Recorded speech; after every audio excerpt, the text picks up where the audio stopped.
Pernah ngebayangin nggak apa jadinya dunia kalau simbol ini nggak ada? Mungkin semua kemajuan ini nggak bakal pernah ada. Dan yang lebih parah, kita mungkin masih akan terjebak hidup di hutan tanpa kemajuan. Semua cuma dari satu simbol ini. Satu simbol penting yang mampu melahirkan ilmu-ilmu yang kita kenal sekarang, yang mengantarkan kita, manusia, nasibnya begitu berbeda dengan spesies-spesies lain yang pernah hidup sebelumnya. Di saat kita semua sibuk dengan ilmu-ilmu yang ada sekarang, hanya sedikit dari kita yang belajar dan menguasai simbol penting ini. Oleh karena itu, siap-siap. Kita akan berangkat dalam petualangan ke tempat dari mana ilmu pengetahuan berasal. Sebuah ilmu yang menjadi induk dari semua pelajaran yang ada di sekolah kita sekarang. Ini dia, filsafat.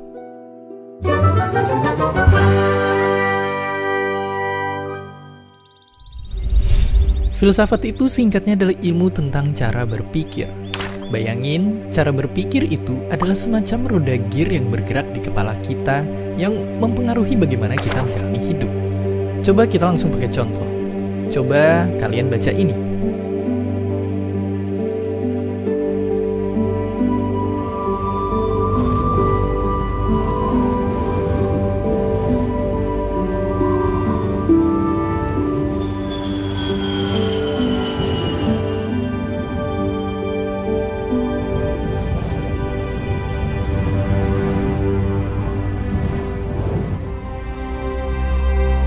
Apakah kalian merasa tergerak? Kutipan-kutipan ini adalah contoh cara berpikir. Cara berpikir bisa senyata itu. Ia bisa mempengaruhi dan mengubah hidup kita. Nah, filsafat itu intinya adalah ilmu yang membantu kita membuka lebih banyak lagi cara berpikir dalam hidup kita.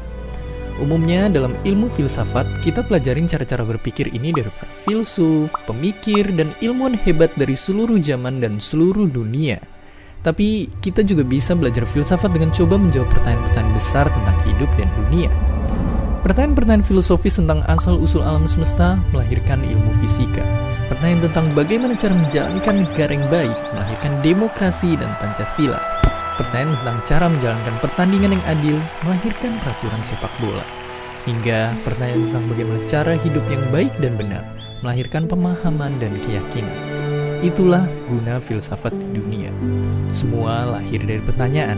Dan filsafat begitu penting untuk kita pelajari karena ialah yang akan memberikan kita fondasi kuat untuk belajar ilmu-ilmu pengetahuan lainnya. Sebagai induk dari semua ilmu pengetahuan, filsafat punya sejarah yang begitu panjang. Di masa-masa awal peradaban, nenek moyang kita mencoba menjawab banyak pertanyaan besar. Dari sana, banyak cara berpikir lahir, yang kemudian disebarkan dalam bentuk kepercayaan dan pengetahuan. Tapi baru di zaman Yunani kuno, para filsuf hebat seperti Socrates, Plato, dan Aristoteles lahir.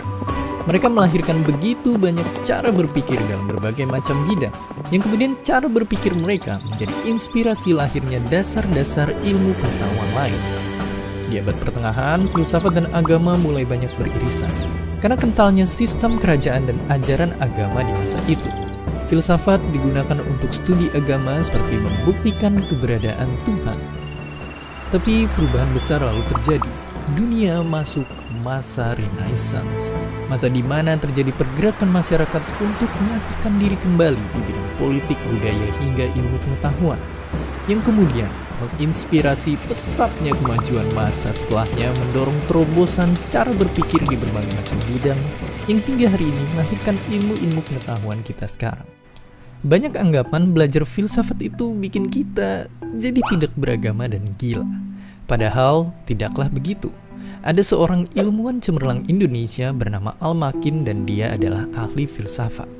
Tapi meskipun belajar filsafat, saat kecil ia justru besar di pesantren hingga ia besar ke madrasah. Di sana teks-teks kuno Arab hingga Yunani ia lahap semasa sekolah. Hingga akhirnya itulah yang membuat ia jatuh cinta dengan filsafat yang selalu bertanya secara mendalam dan kritis. Kecintaannya pada filsafat membawa Al-Makin berkelana jauh hingga ke Kanada dan Jerman. Atas kehebatannya, ia pun diangkat menjadi guru besar, menyebarkan ilmunya hingga ke negara Jerman, Singapura, hingga Australia. Ia mengajarkan tentang filsafat keragaman dan pluralisme.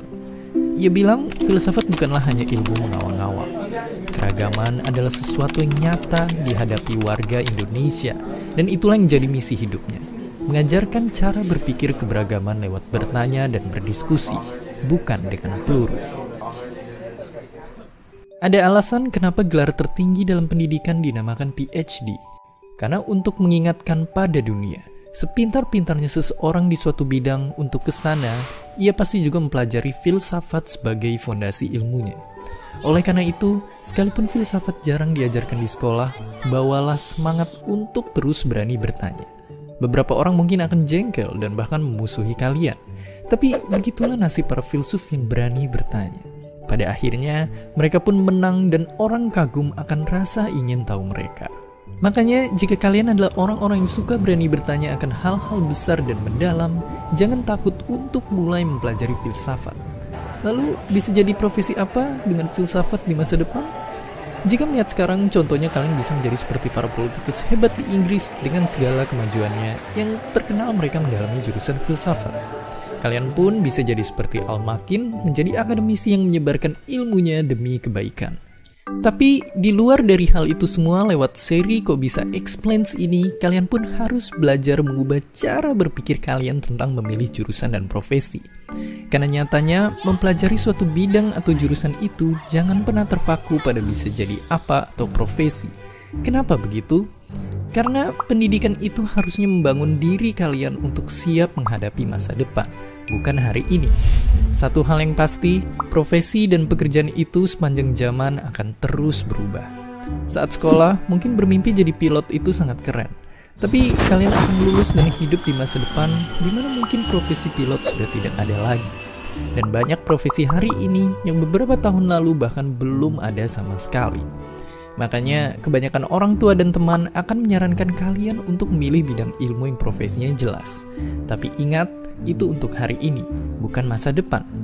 Makanya solusinya adalah ingat bahwa pendidikan dan semua pelajaran ini adalah semacam senjata yang kalian akan gunakan untuk bertahan di masa depan. Apapun profesi yang akan lahir dan dibutuhkan di masa depan, dengan modal senjata kalian harus mampu beradaptasi. Dan itulah yang terjadi kepada orang-orang hebat lulusan filsafat ini. Karena fakta pahitnya, dunia hari ini mungkin tak lagi membutuhkan banyak profesi filsuf seperti Socrates. Tapi dengan modal senjata filsafat yang mereka pelajari, mereka beradaptasi ke profesi lain yang dibutuhkan dunia hari ini. Jadi, jangan pernah membatasi diri kalian bisa jadi apa hanya karena jurusan atau bidang yang kalian pilih. Justru, jadikanlah jurusan atau bidang yang kalian pilih menjadi modal senjata untuk kalian bisa beradaptasi jadi apa saja di masa depan. Karena sekali lagi ingatlah, terlepas dari semua ilmu pengetahuan yang dilahirkan filsafat, tujuan besar dari filsafat sendiri sebenarnya ada pada arti di balik namanya, philo dan sophi. Sudah terlalu banyak orang pintar di dunia ini, namun ingat, banyak juga dari mereka menggunakan ilmunya untuk hal yang tidak baik. Dengan pegangan filsafat, yang kalian tuju adalah bisa membuka diri dengan lebih banyak cara berpikir, dan ujungnya tak hanya jadi orang yang pintar, tapi juga membuat kita bisa menjalani hidup lebih baik dan lebih bijak. Itulah dia filsafat, sang induk dari ilmu pengetahuan. Rasa ingin tahu manusia akan pertanyaan-pertanyaan besar hidup dan dunia. Yang dari pertanyaan kemudian melahirkan logika yang menjadi matematika, sebuah alat untuk mengukur semua hal di alam semesta. Yang itu kemudian menginspirasi lahirnya metode saintifik, mencari tahu kebenaran lewat bukti tentang asal-usul alam semesta hingga bagaimana ia bekerja. Tapi tak berhenti di semesta saja. Sains juga kemudian digunakan kita untuk mencoba mengerti kompleksnya makhluk hidup, termasuk kita, manusia. Bagaimana tubuh dan otak seorang manusia bisa bekerja, termasuk juga berkembang hingga bagaimana jutaan manusia yang punya otaknya masing-masing berinteraksi satu sama lain membentuk masyarakat. Lalu, di tahap hingga sejauh ini, sains menembus wilayah baru. Tak seperti ilmu fisika yang bisa memprediksi sebuah bola akan jatuh di mana, sangat sulit untuk memprediksi manusia dan masyarakatnya. Tapi justru di ilmu-ilmu sosial lah, metode sains yang objektif juga dikombinasikan dengan penjelasan terhadap manusia yang begitu subjektif. Tapi semakin kita ke ujung, ada wilayah di mana subjektivitas manusia sepenuhnya berkuasa. Di sini, keindahan perasaan dan makna mengisi hidup kita, menciptakan sesuatu yang menembus batas imajinasi, yang dimana seringkali inspirasinya berasal dari mencoba menjawab pertanyaan-pertanyaan besar dalam kehidupan dan dunia, yang sangat mirip dengan wilayah di mana kita mulai mengembalikan kita ke awal, yaitu filsafat dan pertanyaannya. Inilah dia, ilmu pengetahuan kita. Dan bersiaplah pada episode selanjutnya. Setelah ini, kita akan berkenalan kembali dengan ilmu yang merupakan kode rahasia dari alam semesta. Sebuah bahasa yang mengatur semua yang terjadi di dunia ini.